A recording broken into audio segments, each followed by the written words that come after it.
ముఖ్యమంత్రి రేవంత్ రెడ్డితో సిపిఎం నేతల భేటీ అయ్యారు.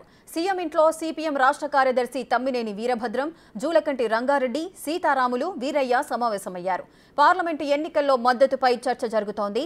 ఇప్పటికే సిపిఎం భువనగిరి అభ్యర్థిని ప్రకటించింది.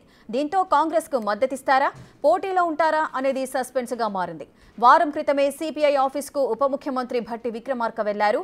వారితో చర్చలు కూడా జరిపారు. ఆ తర్వాత కాంగ్రెస్ కు సంపూర్ణ మద్దతిస్తున్నట్లు సిపిఐ ప్రకటించింది. తాజాగా రేవంత్ తో సిపిఎం నేతల చర్చలు ఫలించేనా అనేది ఇవాళ తేలిపోయే ఛాన్స్ ఉంది.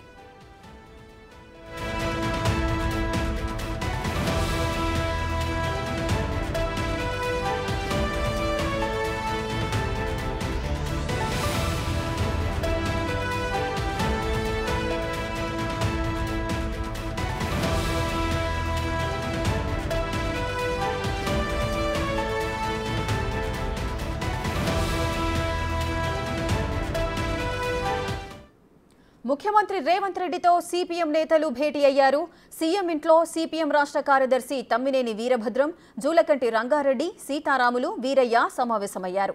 పార్లమెంటు ఎన్నికల్లో మద్దతుపై చర్చ జరుగుతోంది. ఇప్పటికే సిపిఎం భువనగిరి అభ్యర్థిని అయితే ప్రకటించింది. దీంతో కాంగ్రెస్ కు మద్దతిస్తారా, పోటీలో ఉంటారా అనేది సస్పెన్స్ గా మారింది. వారం క్రితమే సిపిఐ ఆఫీస్కు ఉప ముఖ్యమంత్రి భట్టి విక్రమార్క వెళ్లారు. వారితో చర్చలు కూడా జరిపారు. ఆ తర్వాత కాంగ్రెస్ కు సంపూర్ణ మద్దతిస్తున్నట్లు సిపిఐ ప్రకటించింది. తాజాగా రేవంత్ తో సిపిఎం నేతల చర్చలు ఫలించేనా అనేది ఇవాళ తేలిపోయే ఛాన్స్ ఉంది.